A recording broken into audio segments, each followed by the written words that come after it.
We didn't get to do it yesterday. So, Eagles, Howie Roseman, Nick Sirianni spoke 2 days ago at the Combine. So, we're going to talk about it because when the bosses talk, we listen and discuss, no matter how meaningless the conversation is. So, we're talking birds and taking your thoughts and opinions on this offseason live right here in 30 seconds.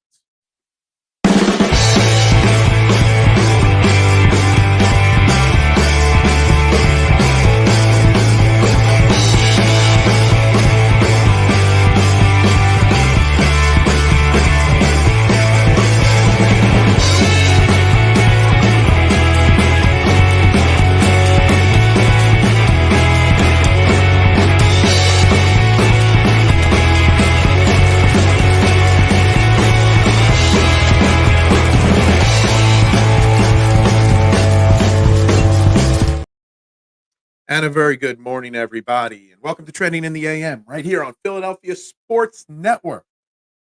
We're live, Facebook, YouTube, Twitter. You know the drill. Like, share, subscribe, retweet, follow, wherever you're watching the 6 different places that this show streams live every single Monday through Friday morning, 8 a.m. Make sure you're doing what you can to help spread the good word.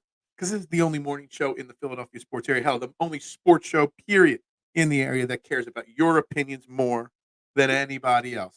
Y'all complain about the dial, so tune in here and tell everybody to tune in here on a daily basis. I'm your host, Phil Stiefel, every single morning.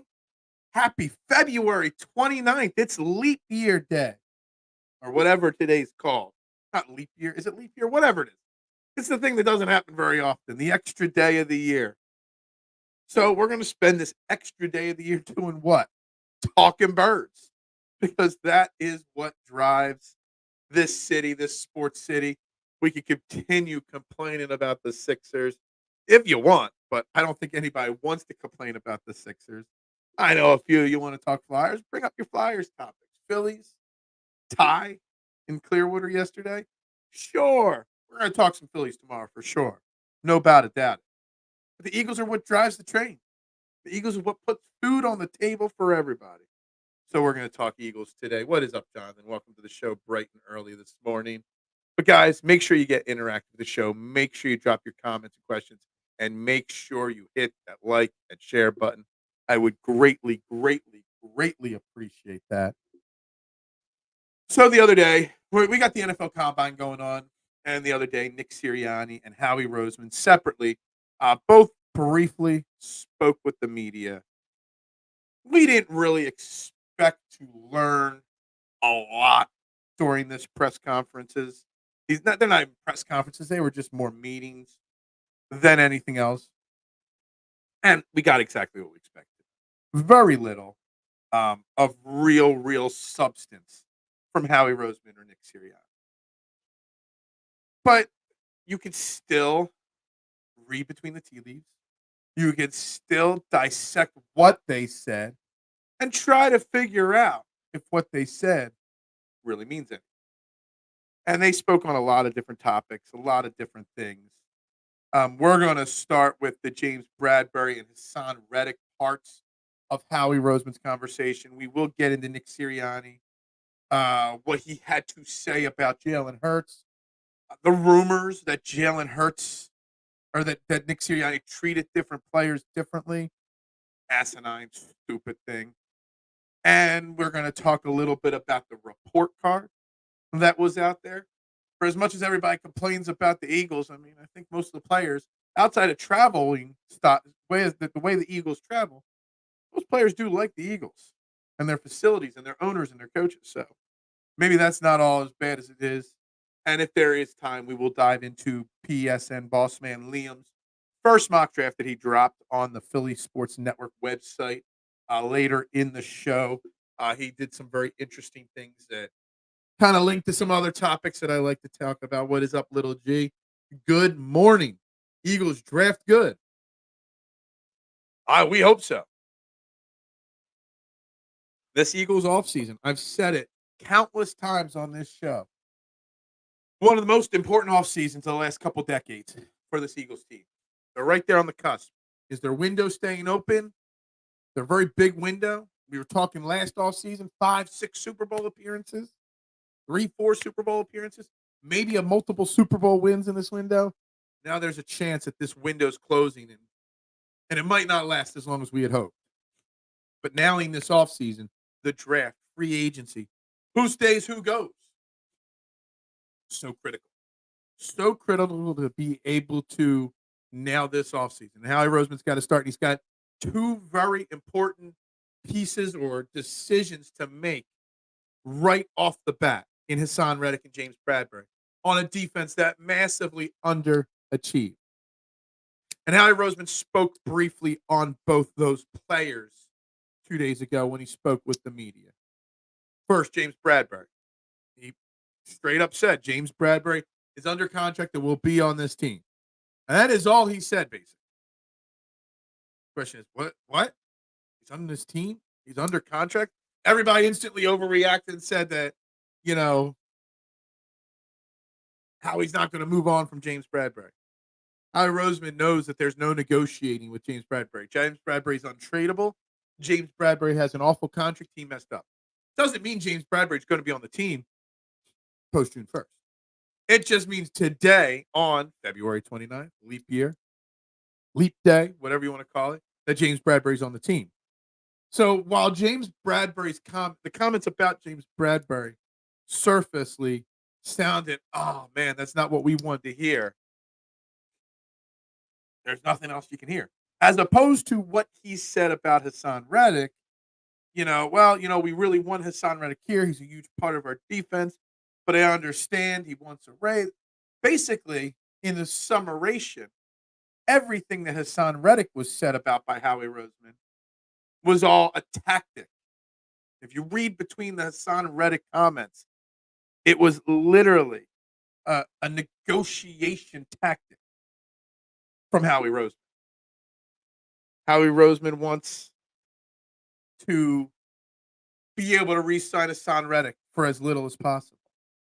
He wants to trade Hassan Reddick for as much as possible, one or the other. So revealing his opinions too much or his game plan too much in the Hassan Reddick situation takes away all his leverage. When somebody asks me, how much do you want for that? Well, how much are you willing to give me for that? I'm not going to give away all my leverage. Howie Roseman doesn't want to give away his leverage. And that's what happened there. Hassan Reddick is such an interesting topic this offseason. What do you do? We talked about it the other day, the EOP post about, Brian Burns. You really pay Hassan Reddick, or you try to get younger at that position. There's people out there doing mock trades of Hassan Reddick all over the place. And people really, really, really think that Hassan Reddick's going to fetch a second and a third round pick, a first round pick, a second and a fourth and a player. I think they're a little crazy and overvaluing the trade market for a 30-year-old defensive end. I saw somebody, a network, do a post, a second and a fourth for Hassan Reddick. I would love a second and a fourth round pick for Hassan Reddick. But what team is really going to pay that much for a guy 30 years old that you have to give a massive extension to? Rumors are he wants $25 million. Eagles are rumoring to be offering $22 million. If you're trading a second and a third round pick for a 30-year-old guy, then you got to pay him $75 million. I think that's asking a lot.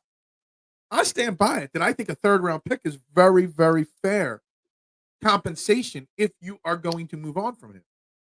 Question is, should you? If you're willing to offer 22 and he wants 25, there's a $3 million difference there. You tell me how we can't figure out that $3 million difference with Hassan Reddick there? How he shouldn't give away his leverage. That's Reddick's agent's job to take it away. Yeah, exactly. So while you can read between the tea leaves on what Howie said about Reddick and Bradbury, and there are two very different statements made there by Howie Roseman about those two players. He knows there's no need for leverage in Bradbury. It's pretty cut and dry. I'm either keeping him or I'm cutting him post June 1st. There's no renegotiation on Bradbury. There's no trade coming for James Bradbury. Oh, I joke that, it's more likely that Darius Slay gets traded than James Bradbury because there's at least a market for Slay versus there's no market for Bradbury in a trade. But Reddick, there is a market, and there's reports and rumors. Josina Anderson, she's got her pulse on every team, something like that. She says there's so many teams calling the Eagles and interested. Of course, every team's interested. If you found out that Hassan Reddick was on the trade market and you were one of the other 30-plus GMs in the NFL and you didn't call the Eagles on it, you'd be failing your team. It doesn't mean there's loads of teams that have what the Eagles want in a trade or the draft capital to offer or the cap space to renegotiate Reddick's contract. There's so much that goes into that. But the people that think you're going to get, like I see so many people second, multiple seconds, a first and a third, a second and a fourth. Like, guys, I had somebody tell me that, well, Von Miller went for a second and a third or a second and a fourth or whatever the last time he got traded or the time he got traded at 30 years old, which is what Hassan Reddick is. Guys, Von Miller and Hassan Reddick are not the same player. Von Miller has got much more of a pedigree than Hassan Reddick. Now, Hassan Reddick is a very underrated player in this league. He is one of the top edge rushers in this league. No doubt about it. But he's not Von Miller. Now, if you want to talk about, Patrick Surtain, and comparing his trade value to, say, a Jalen Ramsey, sure, you could do that. But you can't compare Reddick to Von Miller from a few years ago. Big difference there. Doesn't mean Hassan Reddick's not getting traded? No. Doesn't mean we have to overreact if Howie trades Hassan Reddick for, say, a third-round pick? No, it doesn't mean that. All it means is that you have to temper your expectations on what you are capable of getting for Hassan Reddick. I'm perfectly content. If a team offers me a third-round pick, especially a higher-end third-round pick, I'm jumping all over it. If you want to add a fourth-round pick into it, great. But there's no way we are getting a second-round pick involved for Hassan Reddick unless, A, the team is nuts, or B, it's only a second-round pick if X criteria is hit. A lot like the Carson Wentz, trade where it turned into a first because he played 75% of the games or snaps or whatever the criteria where it was from the Colts. And we had the Carson Wentz snap tracker going after every game. That's the only way you're getting a second-round pick. He plays 15 out of 17 games. He gets 12 sacks, whatever it may be. The question with Hassan Reddick is also, is it worth it? We are in a win-now mode. We are trying to continue to keep this window open. Do you draft a top-end defensive end in the first or second round? Trade Hassan Reddick. Do you go out and spend that money on Chris Jones or Brian Burns or somebody else? Do you just roll with what you got and tweak it a little bit in free agency with some cheap options? Howie Roseman did say something that really, I don't know if it irked me, bothered me, surprised me, confused me. I always try to read between the tea leaves. And I wasn't sure how to take it. And he said in his little meeting with the media the other day that young players are going to have to step up next year, whether they've proven it or not. And that's a weird comment. Because what young players is he talking about? Is he talking about Ringo and Ricks and Isaiah Rodgers have to step up because James Bradbury is getting cut? Is it some of the guys on the defensive line like a Jomo or Milton Williams that have to step up? The offensive line? Who is he talking about there? Is there even anybody on the defensive end area on the team? Is he talking about Nolan Smith? There were positive things said about Nolan Smith. I thought I had it written down here. I thought I had something on Nolan Smith written down here. I guess not. Maybe it was in another day's notes. I got too many notes written down here. Always on a regular basis. I don't know where I had Nolan Smith stuff down. But what's Howie talking about there? Is he going to move on from Hassan Reddick for a third or whatever? Because he doesn't want to pay him, and that's fine. Because they drafted Nolan Smith, and I'm torn. I said, and I stand by my statement, that Nolan Smith was drafted as the ultimate replacement for Hassan Reddick, whether it was this year, next year, whenever it is. But on the flip side, what did he show? Nick Sirianni said that, he played great in the last playoff game there against Tampa, but he's got to be better throughout the season. Is Howie Roseman just going to put that pressure? Hey, Nolan Smith, we invested a lot in you. We took a chance on you with that 30th pick. You're a first-round player, first-round pick. You've got to perform this year. That was a really interesting statement from Howie Roseman and Nick Sirianni. Nolan Smith, yeah, exactly. I said this the second he was drafted. There were people, for everybody that's down on Nolan Smith after 1 year. 1 year that he started injured because he got hurt in training camp. People forget that. And was playing behind one of the best edge rushers in Hassan Reddick in football. Of course, his minutes and his snap count weren't going to be high this year. And when he got on the field in limited moments, he didn't really flash too much. But when you drafted him, that was my instant thought. That's why you didn't take Brian Branch. You didn't take, the other options, Joey Porter Jr., that were on the board. Guys that actually stepped in and played. Made plays this year. Because Howie Roseman's always thinking big picture. He's thinking right now, keep the window open, but he's also thinking 2-3 years down the line. It's a chess. Howie Roseman's a chess play. He's always trying to think of the third and the fourth move down the line. And what your counter move is going to be to one, so that I know what my next move is going to be. Then he's playing it out. So when Howie Roseman says young guys are going to got to step up, whether they've shown it or not, I think that was either A, a negotiation tactic in Hassan Reddick, or B, a blatant answer to what he's going to do with Hassan Reddick and James Bradbury. There's no way you could bring James Bradbury back on this team. This fan base won't allow it. There's no way this fan base is going to find it acceptable that James Bradbury's on this team. But you're going to have the cap hit. Yeah, it's only a $4 million cap hit this year. If you cut Bradbury post June 1st or whatever the number is, doesn't mean his cap hit goes away. It just means it goes away this year, which means next year there's going to be bigger money, dead cap hit wise, from James Bradbury. So the money's going to have to be paid eventually off our cap. So, you got to go young. When you're taking a big cap hit at a position, you kind of got to go young.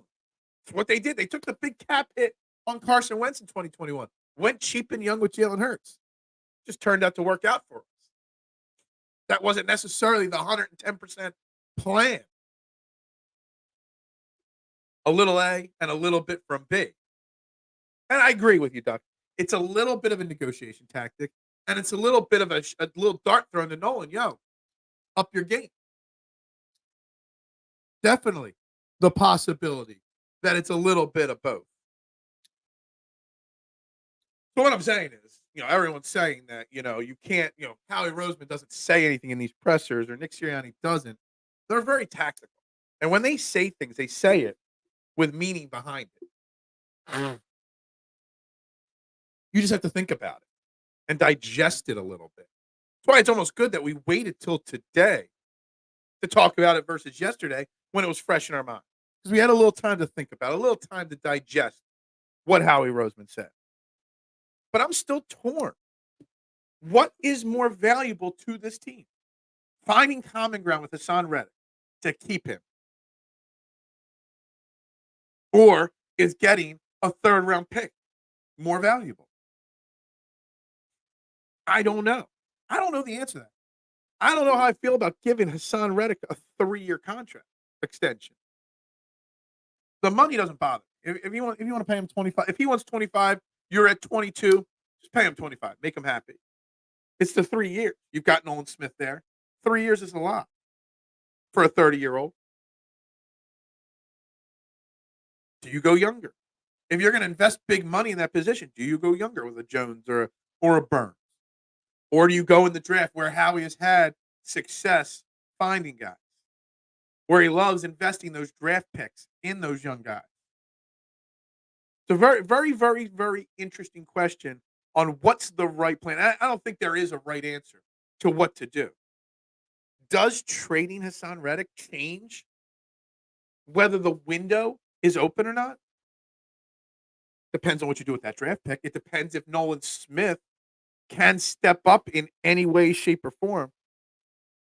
Oh, there's my Nolan Smith note. And it does literally say Howie Roseman, larger role, Nolan Smith. There is my Nolan Smith note. I know I had Nolan Smith's name written down here somewhere. I the Nolan Smith, the Nick or the Howie the Nolan Smith, the Hassan Reddick, the James Bradbury name drops in the press conference really, really bring up what is a very difficult, not just important, but extremely difficult set of choices for Howie Roseman this offseason. Howie Roseman's going to be in a spot where he's in a lose-lose situation. He's going to upset half the fan base by trading Reddick and not getting it up. He's going to excite half the fan base for keeping Reddick. Like, lose. Cuts James Bradbury. James Bradbury goes elsewhere, has a good season, has a rebound season, and Ricks or Ringo or Rogers fail in a full-time starter role here next year. Roseman's going to be blasted. If he keeps James Bradbury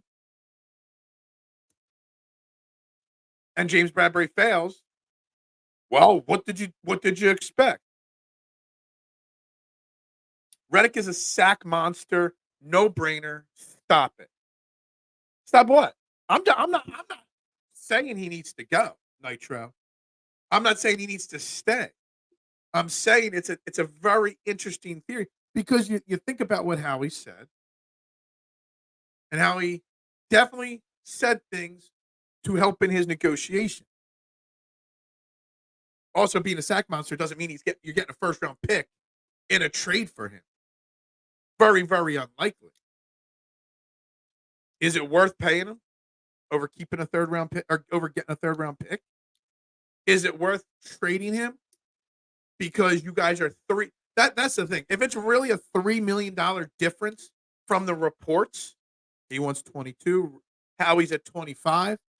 Reddick will be back here. If that's all, if right now on February 29th, leap year, the dumbest day of the year, the dumbest day every 4 years or every third year, whatever. I don't know why I can't remember how often leap year is. I don't know. If it's only $3 million and on February 29th, that's as far apart they are, to me, that means they get a deal done. Some form of an extension. $3 million is nothing to figure out when you're still 2 weeks away from free agency beginning. When you're still 5 weeks away or whatever it is, 6 weeks away from the NFL draft starting. And this, I'm going to skip a few comments. Is he a sack monster in 2 or 3 years? And that is a very valid conversation or question. And I don't know how old Von Miller is now. Von Miller got a big payday and a big trade he was traded big, very expensively at 30 years old. Now Von Miller, I don't know how many years ago that was. I don't know how old Von Miller is now, but Von Miller is definitely a shell of himself. First thing to go when you're an athlete is your speed. And Hassan Reddick relies on that speed. If he loses any of that speed, he's not a sack monster anymore. I go young, but it could change the outlook of the defense. It also matters not just what the outlook is, but what is the defense going to look like? What does Vic Fangio and Howie Roseman and Nick Sirianni were asked about, Fangio and Kellen Moore, and I believe it was Nick Sirianni, or maybe it was Howie Roseman, but I think it was Nick Sirianni spoke that Vic Fangio You know, it's his defense. He's the head coach of the defense. So what does Vic Fangio want? What does Vic Fangio need? Does Vic Fangio need you to spend $25 million on Hassan Reddick, or does he need you to spend that money elsewhere? That's what it is. And I get that. And we'll get to your comment stuck in a second. Who cares about 2, 3 years down the line? We want to win now. But see, that's the thing, Nitro. I want to win now too, more than anybody.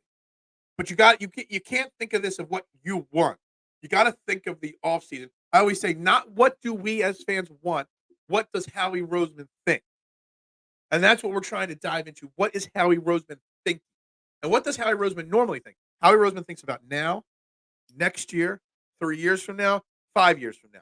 He's always thinking, the present and the future.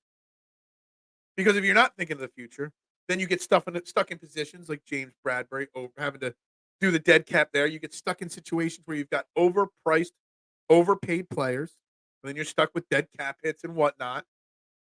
That's what Howie is thinking now and then, the future. So we might not care about 3 years from now. I'll take a Super Bowl now. I'll sell my soul for another Super Bowl championship. Absolutely. But in 3 years, we're going to be bitching and moaning like crazy on this show. Hopefully this show's still going in 3 years. We'll be complaining like crazy in 3 years that Howie screwed us. When we have another 2020 happen. So you got to think about now. You got to think about the future. And you got to understand one thing. Howie Roseman has a job. He runs a business. He don't care what we think.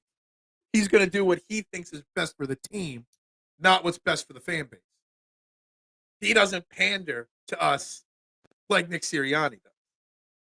Well, like I said, what Howie said and what Sirianni said did not match up. Howie said young players have to play, and Nick said that he will play the best players. So Howie's going to say, see, the thing is, Duck, Nick said he'll pay. Howie's just hoping that some of the young players are the best players. That is that, and one thing you say here, Duck, there seems to be still a smidge of disconnect between Howie Roseman and Nick Sirianni. They weren't 30 minutes late for their pressers this week, so they didn't extra prep what to say and to be on the same page. A little sign that Nick is shaking like Doug P. Are we going the route eventually? 2017 was a magical year, obviously. It was funny that Doug Peterson, and I've mentioned Carson Wentz's name a few times in the past and stuff. Saw a highlight video of 2017 Carson Wentz on Facebook this morning, and I was like, damn, forgot how good Carson Wentz really was before the injuries started piling up.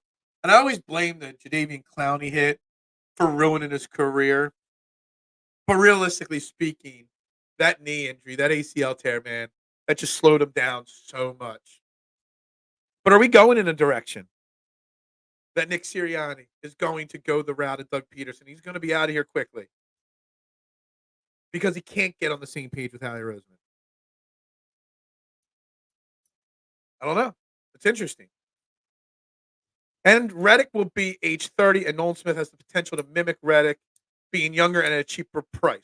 It's what Howie is thinking. Howie has to get Nolan going. Exactly. Howie has to get something out of Nolan Smith because he invested that 30th pick when there were players that could have helped the team on the board. Howie was thinking of the future. He made a strong investment in the position, just not in Hassan Reddick, in Nolan Smith. We could have had Brian Branch. Our safety position would look a lot different right now. But again, it also matters what Vic Fangio wants. Vic Fangio wasn't brought in here to be a stooge. Vic Fangio wasn't brought in here to be a yes man. Vic Fangio was brought in here to be the head coach of the defense. What does he want? Nick Sirianni has no say on the personnel on the defense, in my opinion. Who's active and who's active on game day?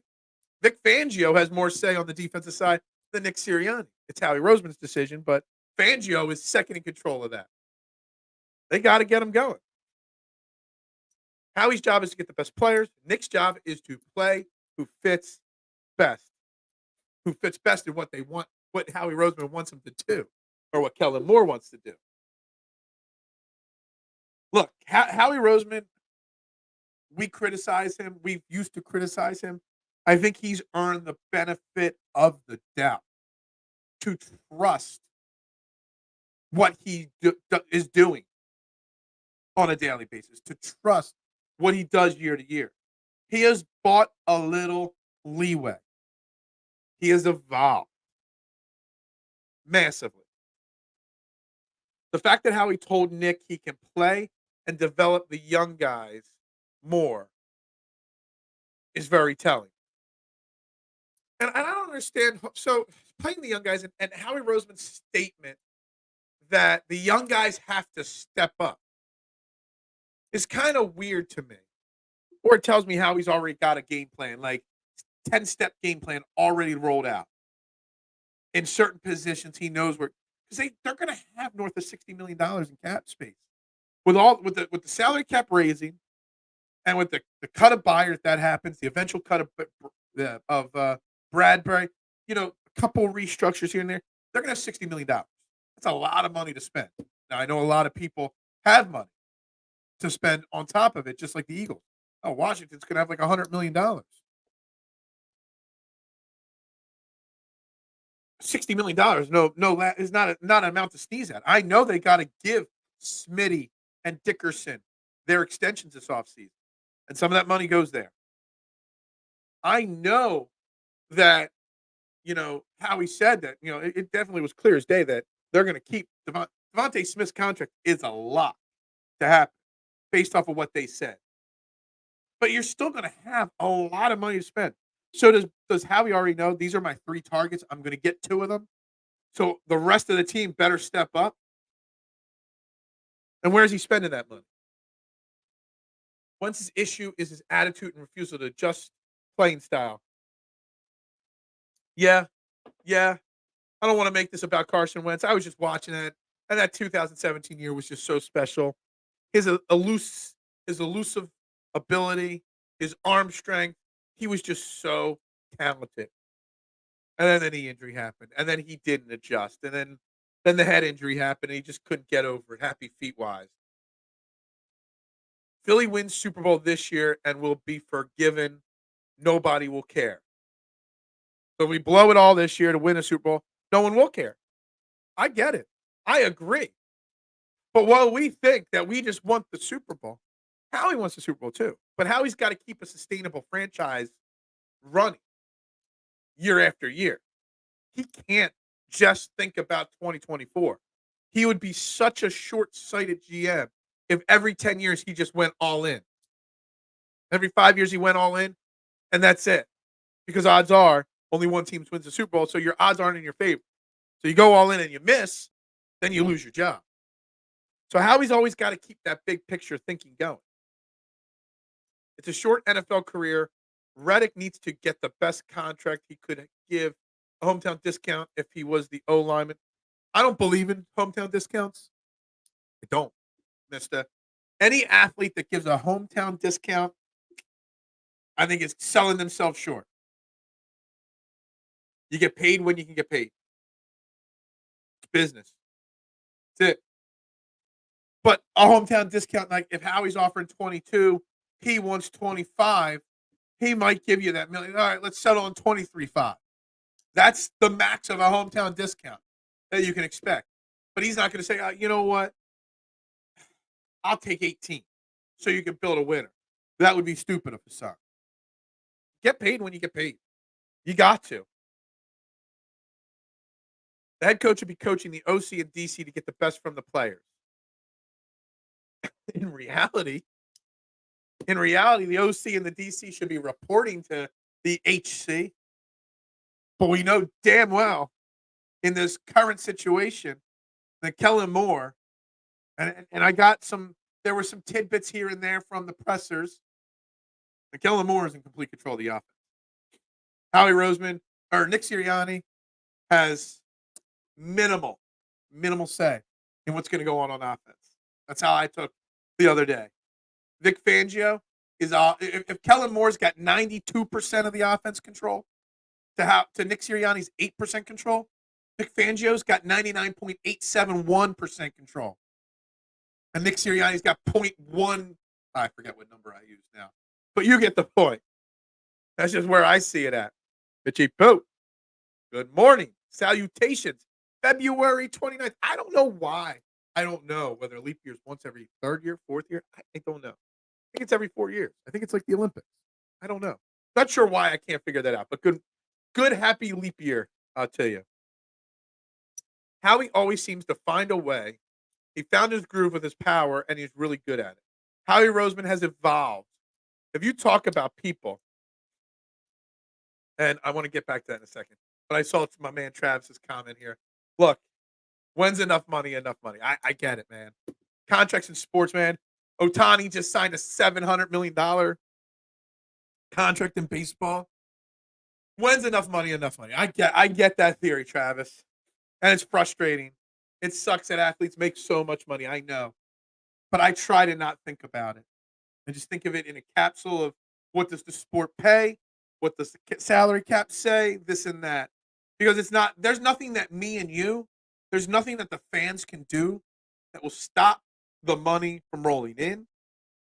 Billionaires got to spend that money somewhere. The money made on TV contracts has got to go somewhere. It's just going to keep getting worse. So you can either stop watching sports if the money is the topic, or just try to ignore that aspect of it. Because, yeah, the money's insane in sports. These contracts these athletes make, it's life-changing money to me and you. It's just part of the course. All right, back to Tim here. How he seems to find a way. Yeah, he has really evolved. I don't know if there's a coach, general manager, or owner that has evolved in a positive trend as much as Howie Roseman has over the last 5 years. Phil, I'll give you a 12% discount for the Core 12. I'm actually going to be doing a 29th of February discount at the pizza shop today. 29% off the entire menu for this one random day that happens rarely. We're going to do something special today there. But that's not a hometown discount. That is a negotiation. People make choices why they leave money on the table or overpay somebody. Okay, yeah. It's a negotiation. A hometown discount. A hometown discount for real would be how, Hassan saying, yeah, instead of that, yeah, I'll take 18 from you. It's way below market value. Sure. I don't believe in that. I guess me saying, 22 versus 25, we settle on 23.5. That's a negotiation. It's a slight discount. It's leaving a couple mil on the table, maybe. I get that. I just don't believe in it. I never leave money on the table. In Ski Mask Howie, we trust. Yeah. Look, we got to have faith in him. If he says the best option going forward is trade Hassan Reddick, we got to have faith that he's got a plan to replace, what do you have, 27 sacks over the last 2 years. If news breaks in the next couple of days that Reddick's getting traded, you kind of just gotta wait. The one thing I always tell everybody, and I've been saying this for years, even before my content creation years, is that in any sport, but mainly baseball, in any of the major sports, it fits. Do not judge the team's offseason after the first couple of days, the first couple of weeks. There's a reason why I only make one record prediction for the Eagles every year, and I do it the week the season starts. I want to see the entire team. Offseason, draft, free agency, OTAs, cuts, additions after the initial 53-man roster. There's so much that goes into it. So don't judge. Have faith that whatever he does now,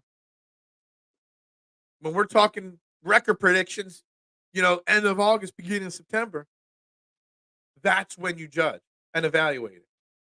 Didn't Brady take discounts all the time? Yeah, he did. Absolutely. I'm not saying that it doesn't happen. I'm saying I just wouldn't. I shouldn't say I would. I would consider it. I would not ever crush an athlete for going to get their money, their max money.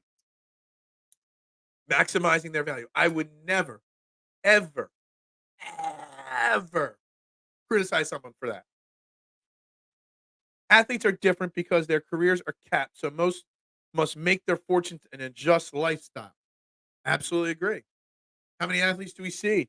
They go broke after because they didn't make enough, they didn't manage their money enough. You got to secure as much as you can now. Otherwise, you're going to be off working again. How many athletes are real estate financial advisors, real estate, you know, people, the athletes are not just the ones on TV or the radio. They can only make the big money over 3 to 10 years. Exactly. So make it. And if Hassan Reddick wants 25 million and he can find a team that wants to pay him 25 million, cool. Get it done. Just don't expect us to get a second and a third round pick, a second and a fourth round pick for him in a trade. I just don't see a team doing that and giving him 75 million. NFL is a nonprofit organization. The teams have to spend all that extra revenue. It's part of the CBA. Okay. Agent driven thing anyway. Players just let the Sharks get the biggest bite they can. Look, agents got to make money too. I don't hate the agents for saying, I want you to make 20 million, not 15 million, because my 10% goes up because of that. It's all about money. Everything in life is about money. Everything I do every day at the pizza shop is all about making more money. Everything. It's always about the bottom dollar. I'm doing this show's about the bottom dollar. 7 likes. Mitch. Well, that's disappointing. 41 minutes of this show, only 7 likes. What the hell? The likes and the share and the algorithm dropping like flies on PSN. This off-season time, always tough to get those likes up. It's not in the middle of the football season. There's always something like that. Kelce took a discount, and Lowry hooked him up on the back end. I'm sure there's a lot of back end deals done. For sure. Again, and you know what? That's if you take a discount, I'm also not going to hate on you. The whole point is that I'm just not going to hate on you when you take a discount, when you refuse to give a hometown discount. If Hassan Reddick says, no, I want max value or trade me, I am not going to crush him for saying that. I'm not. We have done that with quite a few players that have PR type jobs with the team, like Brent Selleck is an example. I love when he shows up for things. Yeah, absolutely. Absolutely. Agents told Sanders he was better than the Eagles' money. He regretted it last year. Why did Miles Sanders regret it? Miles Sanders could have stayed in Philly on a much cheaper, shorter deal. He got his bag. He's not living up to that contract for sure. But I don't think Miles Sanders is regretting getting 26 million. Now I don't know how much that 26 million he'll see. I don't remember how much of it was guaranteed to him. But he got max value for a running back. That running backs don't get paid, and that's awesome that you bring up Miles Sanders. It is. That segues me into something else that's all got me, not hot and bothered, but just agitated right now, and that's the Eagles running back situation and all the names linked to the Eagles. Miles Sanders got paid. The Eagles don't pay running backs. Big thing there. Phil just put in there that you'll be discussing the combines and pretend to know who we're going to draft. That will get the views up. Now, the combine is the most useless thing that people spend so much time digesting.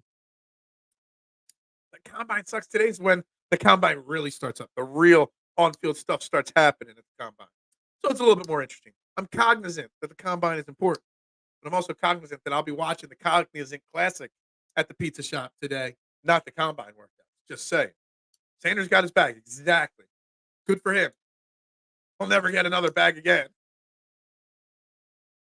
He said he regretted it because of usage and the team. I did not hear him say that.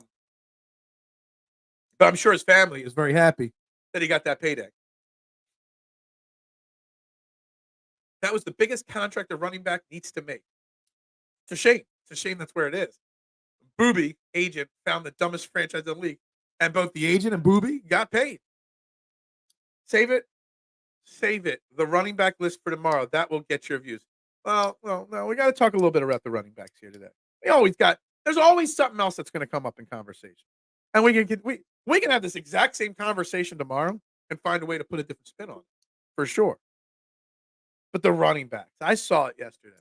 The new thing on the running back is that Josh Jacobs is the favorite team odds-wise to land Josh Jacobs is the Eagles. Do you know the Eagles are the betting favorite to land Josh Jacobs, Derrick Henry, Saquon Barkley, Josh Jacobs? I'm missing another name. Another big name running back name. I'm forgetting which other one. The Eagles are not going to sign one of these big name running backs. They're just not. Now, maybe one of them wants to take a cheap deal for a chance at a Super Bowl. Oh, Tony Pollard. That's right. That's the other name I've seen. We are literally the favorite to land every single running back on the market. We spent $6 million on 4 running backs last year. We refused to pay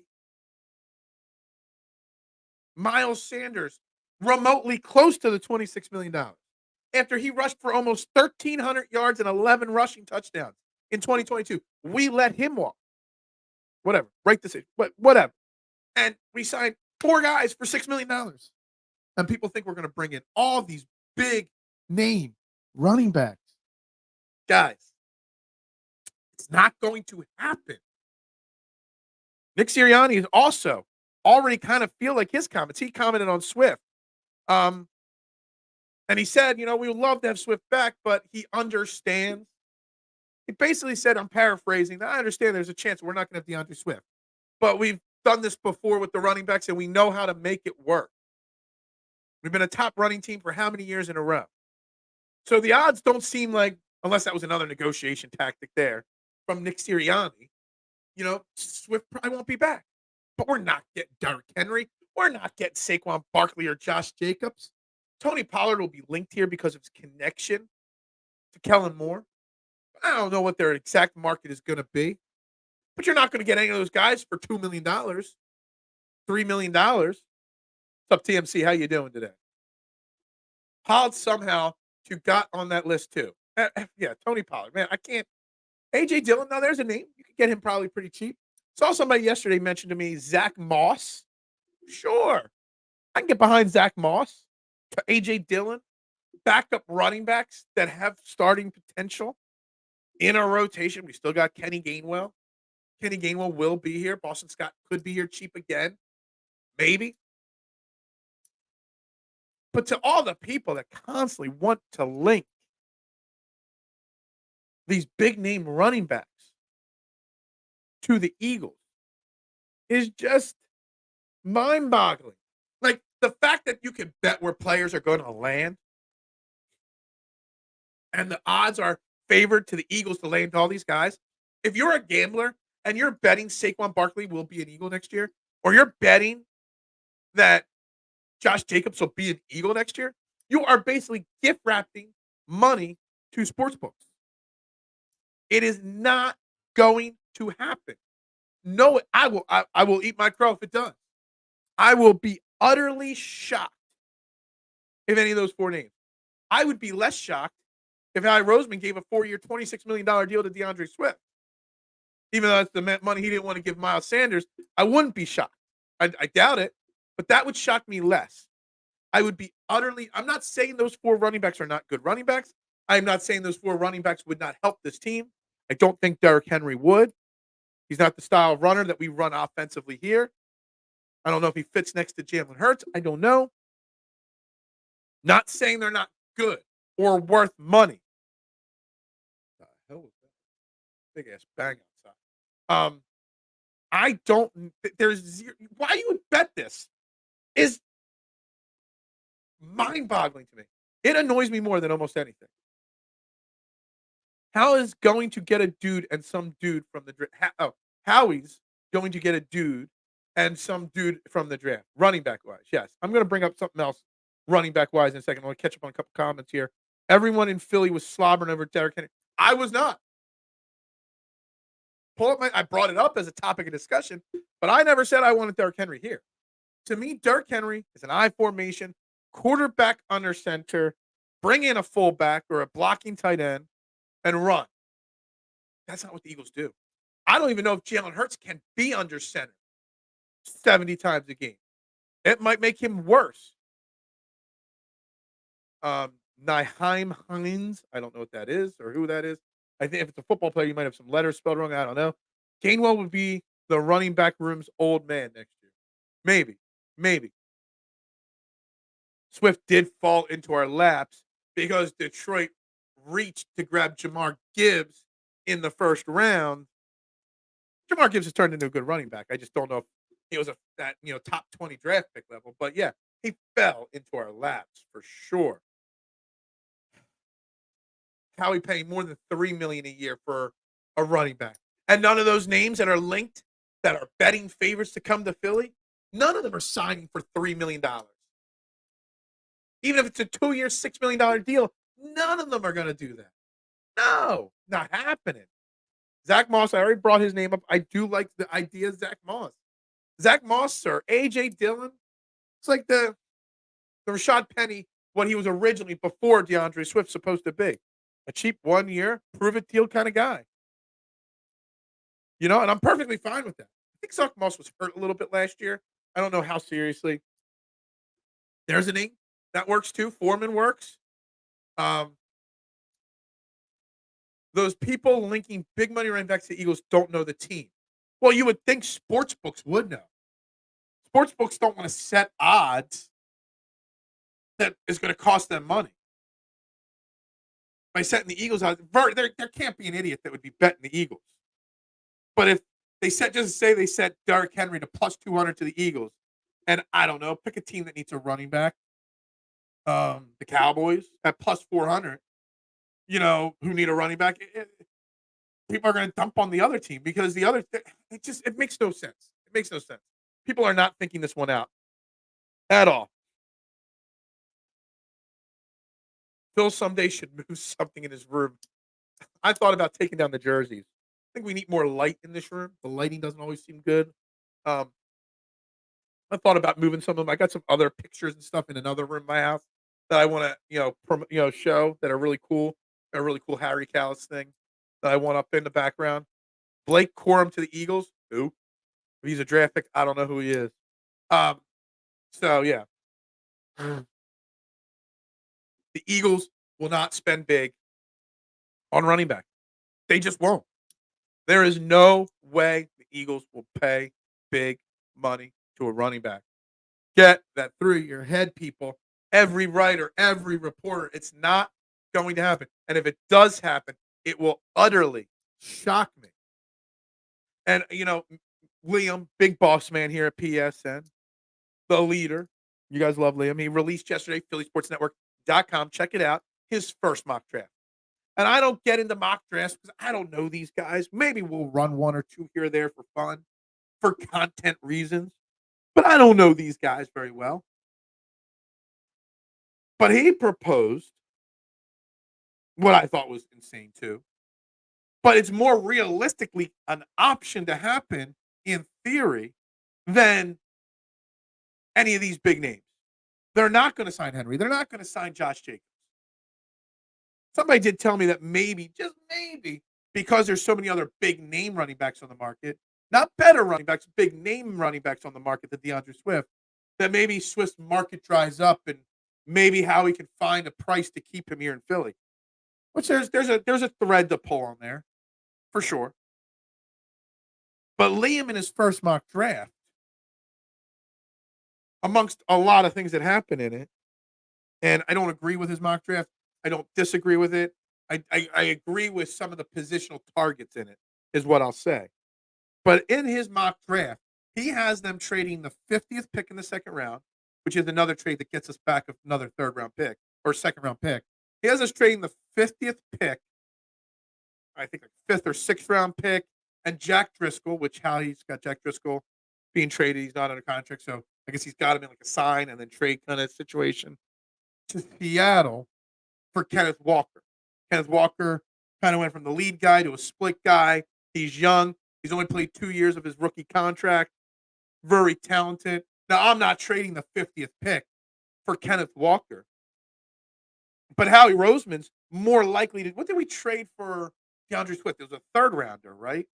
If you want to trade a third round pick for Kenneth Walker, that is more likely of a scenario to play out, even overpaying with a draft capital of a 50th pick or 53rd pick, whatever, for Kenneth Walker. That is more likely to happen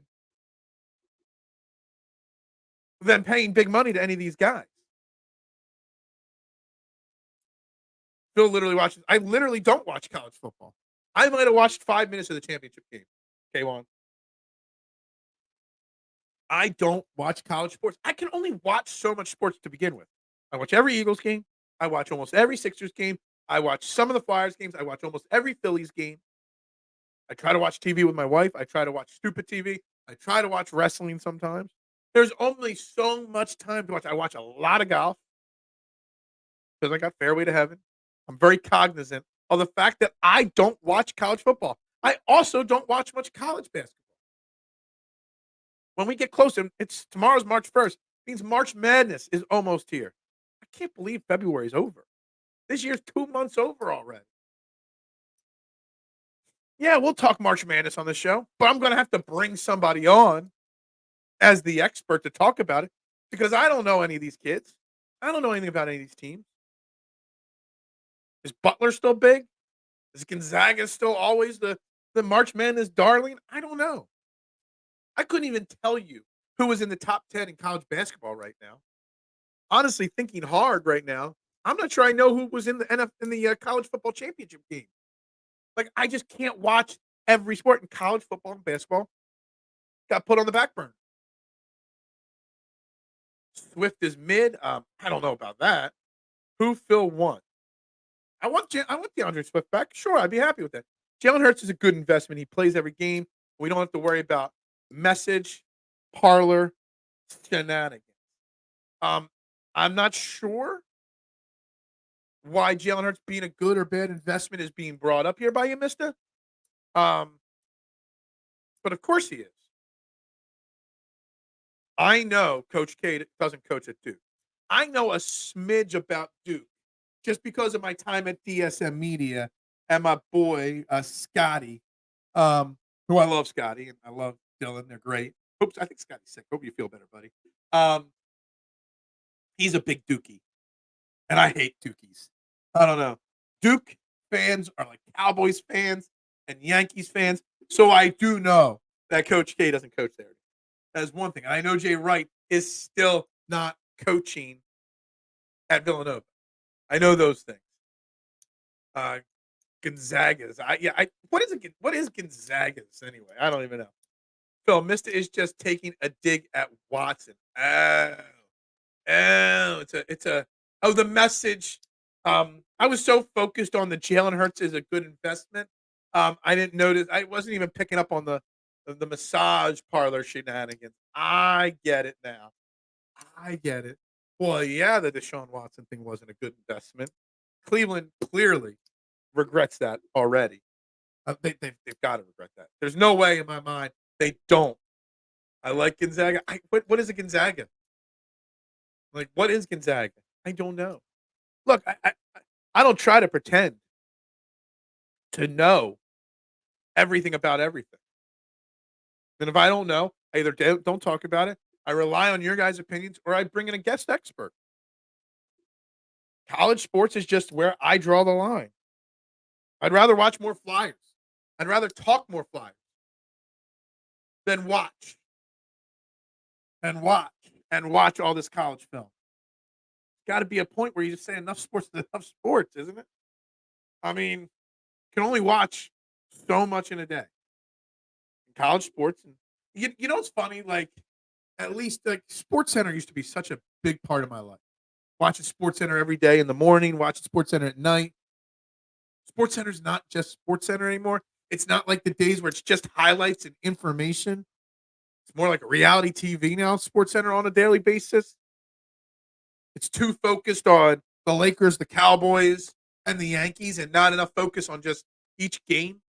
So even if I didn't watch every college basketball game or football game, I at least got highlights from all the major teams, so I knew what was going on. I don't watch SportsCenter much anymore because you don't get that from them on a regular basis. Browns will try and send that Watson contract to like the Broncos or the Pats. Maybe they will. I don't know. I haven't heard anything about them trying to move him or anything. The decline of ESPN would require its own show. Well, yeah. And we're trying not to discuss the media today. We're not trying to open that can of worms again, which we could, because we could talk about Marcus Hayes's reports of, you know, I call Chris Sims, Chris Simpleton, and Dan Sileo, Dan Silly Man. Marcus Hayes could be Marcus Haystack. I don't know if I can come up with a better nickname than that. The Haystack, Charlie Hayes, third baseman, Phillies, back in the day. What's my take on the Flyers? My take on the Flyers is that it's very hard for me to reinvigorate my love of the Flyers when I know their front office. We want our front offices and our coaches to be honest. The Flyers have been honest, but their honesty of or still following the script that this is not supposed to be the year, so we're probably still in sell mode at the deadline, makes it very hard for me to get overly excited. The fact that we still, 30-some years since I started watching the Flyers, still don't have a goalie to rely on bothers me. But when the team says we're overachieving, we're right there, we're probably gonna be selling at the deadline. I appreciate the honesty, but it makes it very hard for me to get back my love of the team. And that's it. The only reason why I lost my love of the Flyers is because I've spent so much time over the last couple of years talking Eagles and Sixers on this show. Even the Phillies have become a secondary topic, big picture, when you're hosting a show every single day. They got to do something to excite you to get back into the algorithm, my brain algorithm right there. Hurts' contract is why we can't pay Reddick and Swift long term. I don't know about that. You can still the money. First off, Hurts' contract hasn't even really kicked in till 2026 or 2025, whatever. But yeah, I mean, you got to think big picture on all these. Just as much as you say that, you might not be able to pay Reddick and Swift because you've got to pay Landon Dickerson and Devontae Smith. I mean, there's that angle to take at it, mister. Swift, we've proven over the last couple of years, you can patchwork a running back room. Reddick, I mean, he's irreplaceable, but to an extent, he's replaceable. You drafted his replacement already, whether right or wrong. You've always got to be thinking. And when you find an elite quarterback, you got to lock him up. That's just the day and age of the NFL football. Call Hayes haymaker because he's throwing punches, hoping. Yeah, he is. He throws haymakers. Would that be the correct term for people that are just throwing punches, knowing that 99.9% of them aren't going to land? Phil's take on the Flyers is that they kill his algorithm. They do kill my algorithm. I ain't going to lie. Nobody wants to talk Flyers. I remember I had Flyers reporters on. Not just Bill Matz, multiple. And nobody wants to talk Flyers. Yeah, Hurts' big money is until 2025, and then the cap will cover. Look, the cap just went up how much this year to $255 million. By 2026, the cap's going to be $290 million probably. I bet you we're not far off from a $300 million salary cap in the NFL. What's up? The defense just got to be physical. We need guys that want to be dogs out there. Absolutely. I saw the start of it. I thought you were a Nets fan. But yeah, we see guys that are going to tackle. They're going to be physical that want. We need the dogs out there for sure. But we also need guys that fit Vic Fangio's system. We need guys that, are going to balance out the talent we already have here.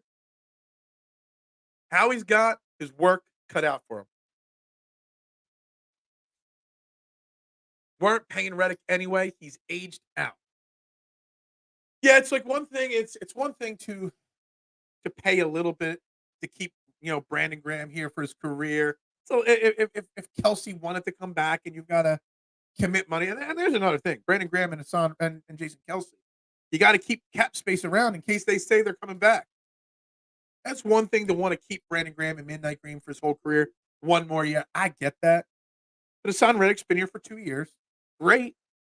He's performed fantastic, but he's aged out. It's a business. I don't see. I don't know how to say this exactly. I don't know if it's worth breaking the bank for Hassan Reddick. Is Hassan Reddick really going to be like? Say we let Hassan Reddick go. Here's another one. You got Janarius Sneed. Everyone wants the Eagles to pay big money to go get him from Kansas City. Not saying yes or no.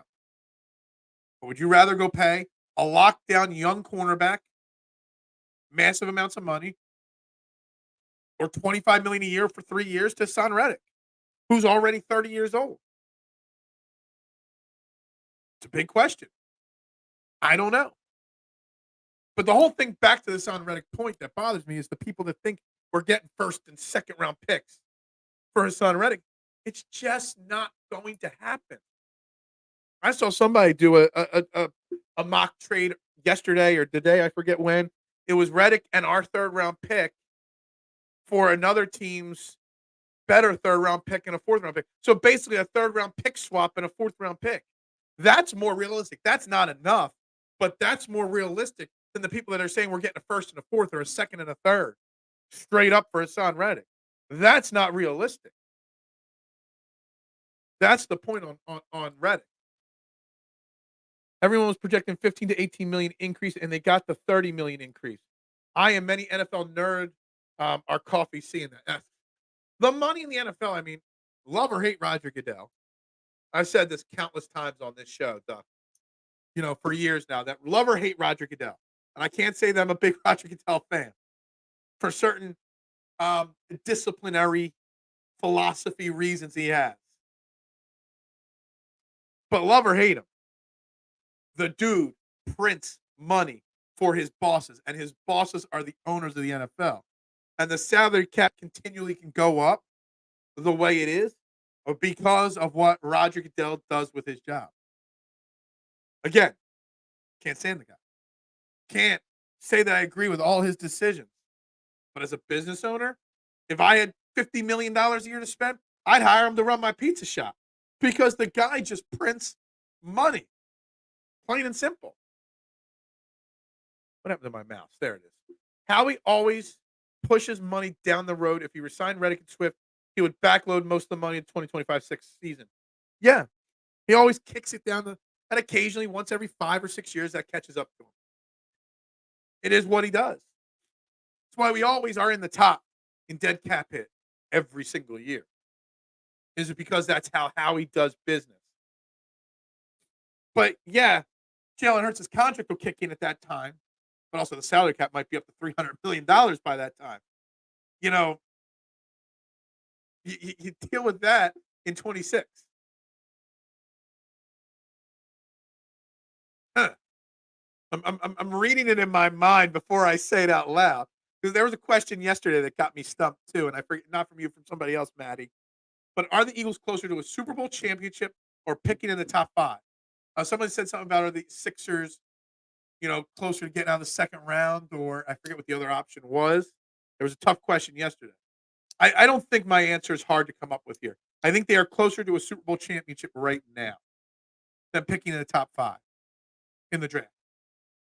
I really, truly do think that, Maddie. I do personally still think their Super Bowl window is open. I still do think that, and it's not the personnel that will keep them from the Super Bowl. It's the Nick Sirianni, Howie Roseman relationship. It's Nick Sirianni as the head coach is the only thing that's going to keep them potentially from winning the Super Bowl. Whatever the locker room dynamic is, whatever the locker room issues are, can Nick Sirianni fix them? That's the question.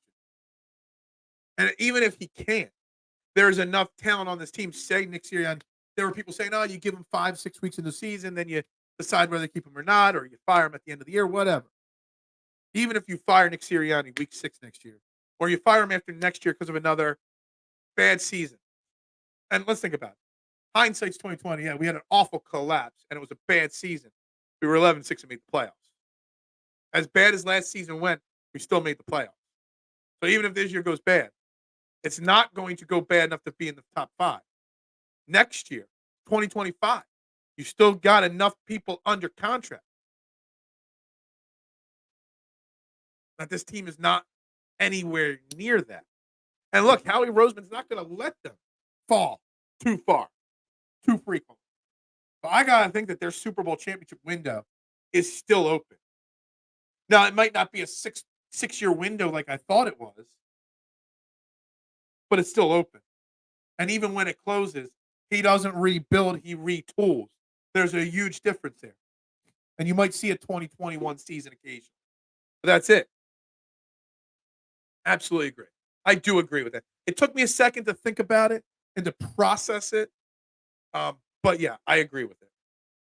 If I was the GM of a team with a great young quarterback on a cheap rookie contract, I'd give a second-round pick for Reddick. Colts or Bears? I don't know about that.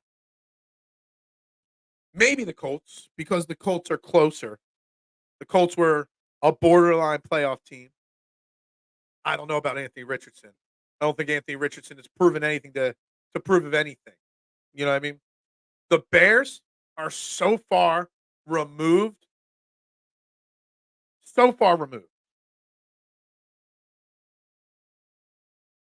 being a playoff contender that it wouldn't make sense for them to give it a second round pick for a third. Like if the Bears were close to a playoff team or close to a contender, sure. They don't even know what to do with their own quarterback or drafting another quarterback. That storyline this offseason, non-NFL wise, not Eagles NFL wise, of what the Bears do with Fields and who gets Caleb Williams intrigues me so massively because the Bears have a tough decision to make. I don't think Justin Fields is a great quarterback, but I don't think the Bears have given him a chance to be a great quarterback. The Bears have a young quarterback, but can't make up their mind. Caleb Williams is going to be the number 1 pick in the draft for somebody, but I don't think that Caleb Williams is going to be a great quarterback either. Like, I'm so intrigued with the amount of attention that Caleb Williams, the Bears, and Justin Fields are going to get when I don't think any of them are any good. The Bears might get a boatload of trade. But honestly, how much are you really going to trade for Justin Fields if you're another team? Yeah, you might trade a first-round pick, but not massive. He hasn't proven anything. I don't know. I'm intrigued to see how that all plays out. Who overpays for Justin Fields if they move on?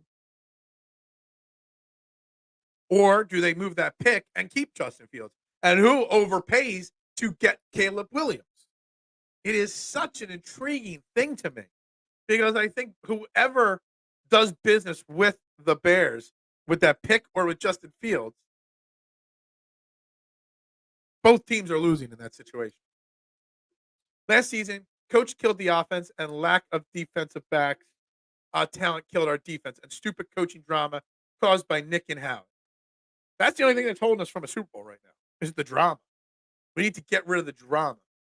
Who's the tool? Certainly not me. Colts have Richardson and the owner wants to ride or die on him based on the stupid merry-go-round quarterback situation the last few years. Yeah, there are people. I mean, obviously there was the one tool bag media member, the national guy that put Josh Richardson ahead of Jalen Hurts in his quarterback ranking. Like, if I'm the Colts, somebody suggested Gardner Minshew as backup quarterback for the Eagles next year. Like, if I'm the Colts, I'm still investing in quarterback. A solid guy that can start if Anthony Richardson isn't healthy, if Anthony Richardson isn't the real deal. They still have talented wide receivers on that team. And Michael Pittman and a couple other young guys. They still got a solid defense. They got Shane Steichen. I'm not sold on Anthony Richardson. Now, I'm not giving up on him like the Bears are planning on giving up on Justin Fields. I'm not giving up on him like I've already given up on Caleb Williams being a good quarterback prospect. But I don't understand anybody that feels that Anthony Richardson is 100,000% the real deal. Seriously, guys? This is all you can do for me? I thought you guys loved me. Nobody loved me. I don't feel the love today. 9 likes my ass. Pathetic. Pathetic. Pathetic. The Bears need to trade the first round for more draft picks and future draft picks. The Bears have so many needs. Yeah. If I'm the Bears, I'm keeping Justin Fields. I'm trading that first overall pick to some quarterback needy team that's going to give me multiple first round picks for it. We've seen look, it's going to cost you, depending on where you are in the draft, 2 to 3 first round picks, multiple other first round or other draft pick compensation. The Bears should consider keeping Fields. At least they know what they got in the building, good or bad, and build an offensive line, build a wide receiver room, build a defense. They're going to get 3 picks this year, plus future first round picks. Just do that. Build your team. Justin Fields is not going to get, when his rookie contract is up, some $400 million contract. Not yet, at least. So keep him. Build a team around him. Give him some continuity. I feel bad for Justin Fields. I don't think he's a talented quarterback or as talented as some people do. But I feel bad for him because he's in a disaster of an organization. And most likely, whoever dressed Caleb Williams. Caleb Williams, I don't know if he's good or not. I don't think he is. But he's going to go to a bad situation no matter what. And I don't think he's prepared for the disaster that he's going to walk into anywhere. Sometimes you don't know what you got till it's gone. I see the rumors and reports of Jared Goff being somewhere in the neighborhood of a $180 million contract extension with the Lions. Yes, trading him away, the Rams did win a Super Bowl. Yes, they did. So it kind of worked out both sides. But people pushed off Jared Goff far too quickly. Now, I'm not saying Jared Goff's a great quarterback, but Jared Goff wasn't a bad quarterback, and he took your team to a Super Bowl, and you pushed him away.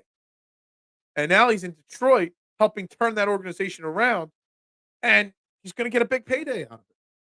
And he's still a solid quarterback. Build the right team around.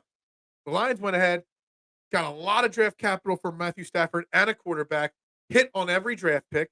That's what the Bears should do. The Bears should trade that first pick. Try to hit on as many of those draft picks that they get. Build a team around a quarterback you got.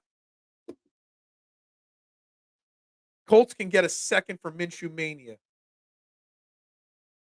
I'm sorry, excuse me? What? What? I don't know how much of a troll this is, but what? What? I don't think so. Not happening. Not happening. Anyway, I think isn't Minshew a free agent anyway? Whatever. Anyway, please, guys, get those likes up on this video. Please, please, please. I'd greatly appreciate that. Wherever you're watching. I don't know. I don't know what's going to happen with the quarterback situations, the running back situations, but it's just getting started. The offseason's just getting started. Goff will be the cheapest quality quarterback out there and is worth a 3 to 5 year at $30 million per at 50. Absolutely. Just the way I look at it is if Daniel Jones got 4 years, 160, that Jared Goff's got to at least shoot for over that. So 30 million seems a little light to me. You got to think, yeah, the Bears overpaid or the Giants overpaid. The Giants made a huge mistake, Duck, obviously. But you got to think that he's worth more than Daniel Jones. So you got to start with the Daniel Jones contract structure and add to it. But he's a great quality quarterback for the price you're paying. I mean, quarterbacks are making $50, $60 million a year. If you can get him for 40, 41, that's a steal. A guy that's played in a Super Bowl, a guy that's still fairly young, a better game manager. Everyone says, this person's a poor man's that person. He's a better version of the good game managers out there. What's a contract for him look like? 3 years? If it's only 3 years, it's gotta be at least 50 million or 45 million a year if it's only 3 years. The more years you tack on, maybe you can knock a million a year off. But if he's gonna go 4 years, it's gotta be more than $160 million for Jared Goff. It's got to be.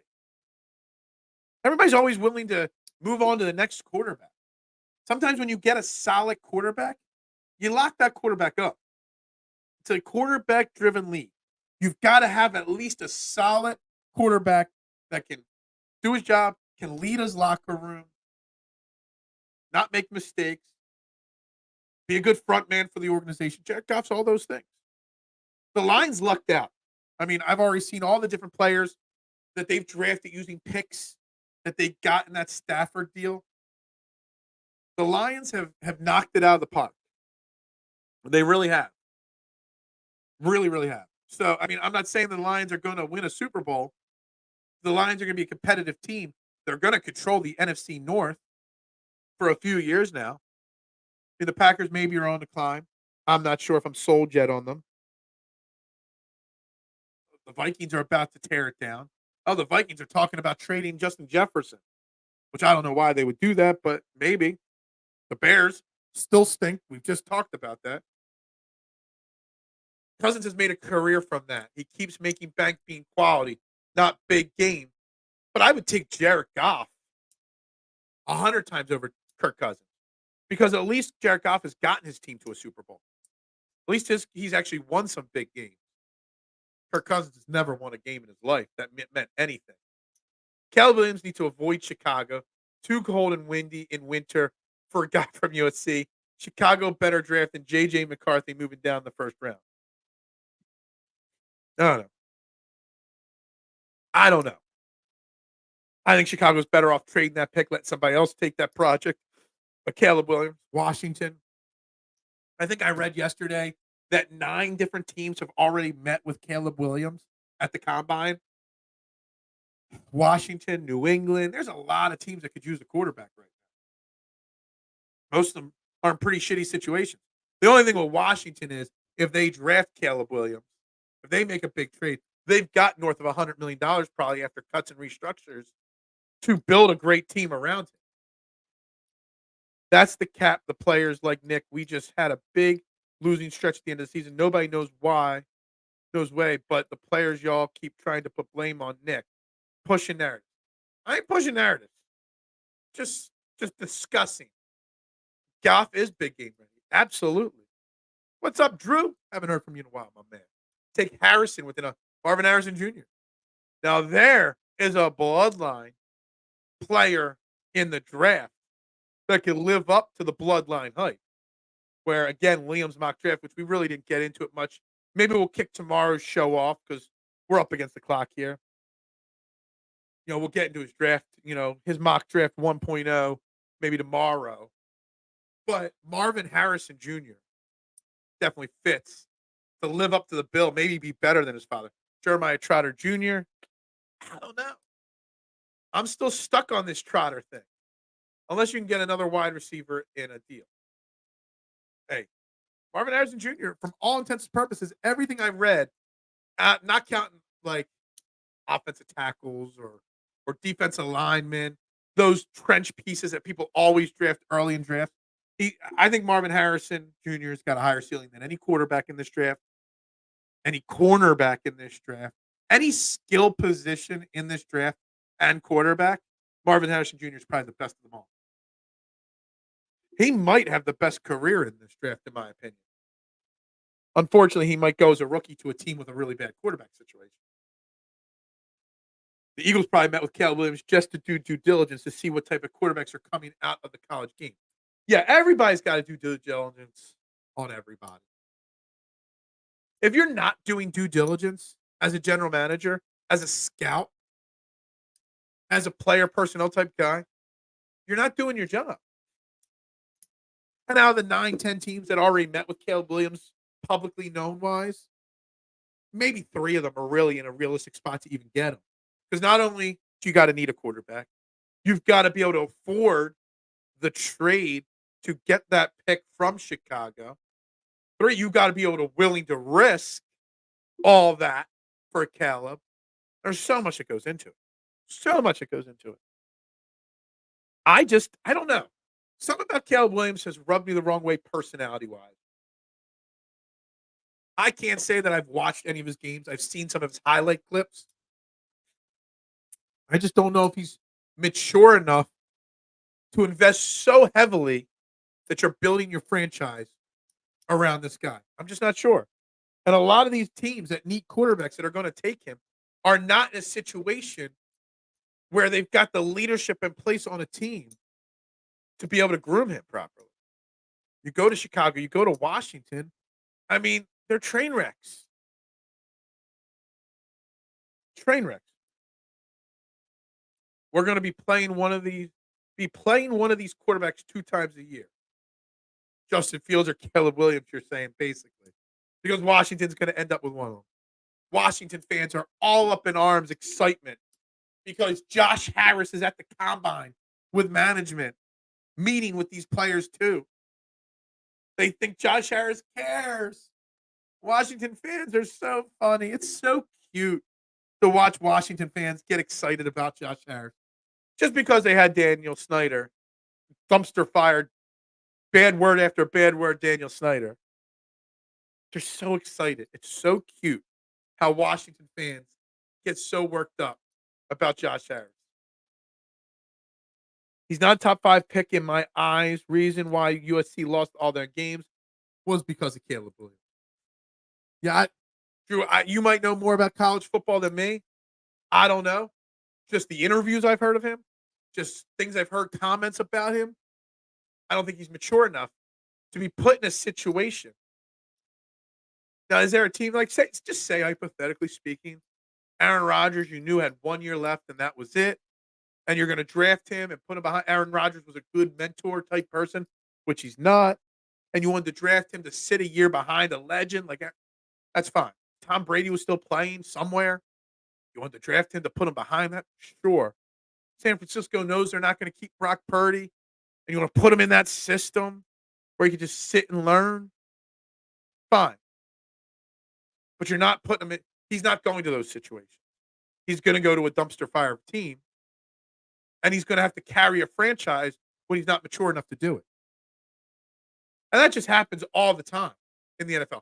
So many quarterbacks get overdrafted and put in a position to fail. Zach Wilson, who's been given permission, and Nick Faria, who covers the Jets along with the Eagles, is going to be joining us next week. We'll talk about that. Zach Wilson was put into a terrible situation. Terrible. And he failed. Hey, Dan, what's up, my man? How you doing today? We've talked about this a little bit throughout the show today. We're coming up against the end of the show here.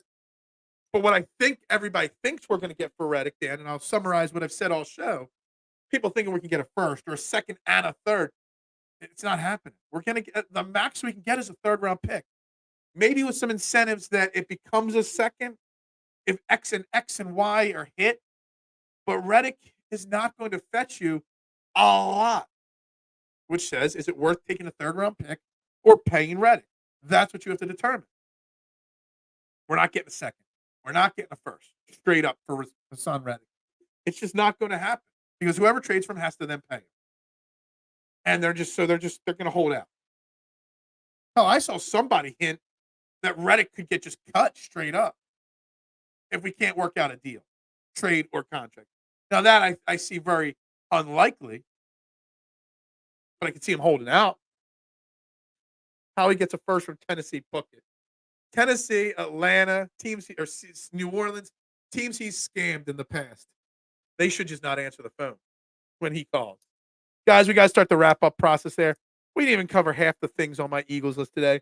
So we'll get back to Eagles tomorrow. We will talk some Phillies tomorrow as well, as Kylie should be joining us for Friday Phillies. They won't trade him, and we'll resign him at 23 a year. I'd be okay with that. But we're going to get back at it tomorrow, guys. So make sure you're hitting that like button, that share button, that retweet button, that subscribe button, that follow button.